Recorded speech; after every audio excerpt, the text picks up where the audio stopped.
Hello student, आज की video में हम लोग प्रश्नावली 8.2 का क्वेश्चन नंबर चौथा देखेंगे। ठीक है, तो इसी में निर्देश देख लेते हैं। पहले निर्देश क्या है चौथे प्रश्न का, तो बताइए कि निम्नलिखित में कौन कौन सत्य है या असत्य है, कारण सहित अपने उत्तर की पुष्टि कीजिए। ठीक है, सत्य सत्य बताना है।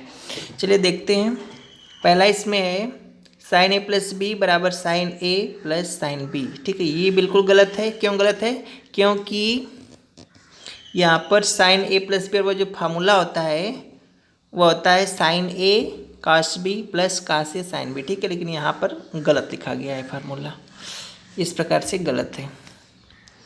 दूसरा, थीटा में वृद्धि होने के साथ साइन थीटा के मान में वृद्धि होती है। चेक कर लेते हैं। थीटा मतलब कोण, मान लीजिए 0 अंश लेते हैं, फिर 30 अंश लेते हैं। ठीक है, तो साइन में बात कर रहा है ना, तो साइन 0 अंश का मान 0 और साइन 30 अंश का मान 1/2। 1/2 मतलब 0.5।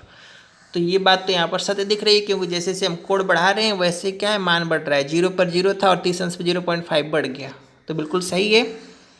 साइन में क्या होगा, थीटा के मान में वृद्धि होने के साथ साइन थीटा के मान में वृद्धि होगी, सत्य है। चलिए तीसरा देखते हैं। तो थीटा में वृद्धि होने के साथ काश थीटा के मान में भी वृद्धि होती है। चेक कर लेते हैं। तो काश 0 अंश ले लेते हैं और 30 अंश, इतना ऐसे हो जाएगा कन्फर्म। तो काश 0 अंश का मान 1 होता है, और अगर हम देख लेते हैं मान लीजिए 60 अंश का, इसका आसान होगा इसलिए इसका एग्जाम्पल ले रहा हूँ। ठीक है, 0 के बाद 60 डिग्री, तो काश 60 का वैल्यू हो जाएगा 0.5। ठीक है,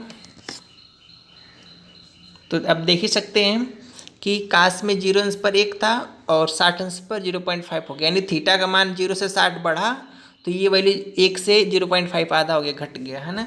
यानी कि जब 0 से 60 अंश कोण बढ़ रहा है तो वैल्यू क्या हो जा रहा है, 1 से 0.5 हो जा रहा है, कम हो रहा है, यानी कि मान में वृद्धि नहीं हो रहा है। थीटा में वृद्धि होने के साथ काश थीटा के मान में कमी होता है। ठीक है, यहाँ पर गलत बात बोला है, कह रहा है वृद्धि होता है, तो ये क्या हो गया, असत्य हो गया, तीसरा वाला।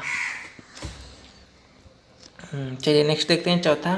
तो थीटा के सभी मानों पर साइन थीटा बराबर काश थीटा होता है, तो ये गलत है। यदि हम 0 अंश पर ही चेक करें तो साइन 0 का मान 0 और काश 0 का मान 1 होता है। ठीक है, साइन थीटा और काश थीटा का मान केवल 45 अंश पे बराबर होता है, तो ये गलत है क्योंकि कह रहा है सभी मानों पर। ठीक है, सभी पर नहीं होता है।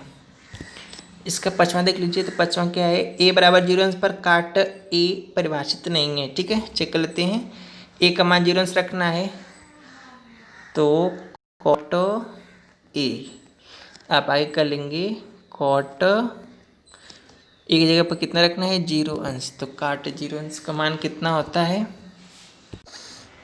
तो स्टूडेंट्स आप देख सकते हैं कि काट और यहाँ पर 0 अंश में देखेंगे तो कितना हो जाएगा, अपरिभाषित हो जाएगा मान। ठीक है, तो काट में 0 अंश का मान क्या होता है, अपरिभाषित, यानी कि परिभाषित नहीं होता है। ठीक है, यानी काट क्या कर लेंगे यहाँ से कि काट 0 अंश का मान परिभाषित नहीं होता है। ठीक है, मतलब अपरिभाषित। अपरिभाषित यहाँ पर दिया है ना, इसका मतलब परिभाषित नहीं होता है। और यहाँ पर सवाल में क्या दिया है, देखिए सवाल में भी कर दिया है कि काट ए बराबर 0 अंश, यानी कि ए का मान 0 अंश रख देंगे तो काट 0 अंश हो जाएगा। तो काट 0 अंश पर टेबल में क्या था, अपरिभाषित, यानी कि परिभाषित नहीं। ठीक है, तो बिल्कुल सही दिया, ये सत्य हो जाएगा। नेक्स्ट वीडियो में हम लोग अगला एक्सरसाइज शुरू करेंगे।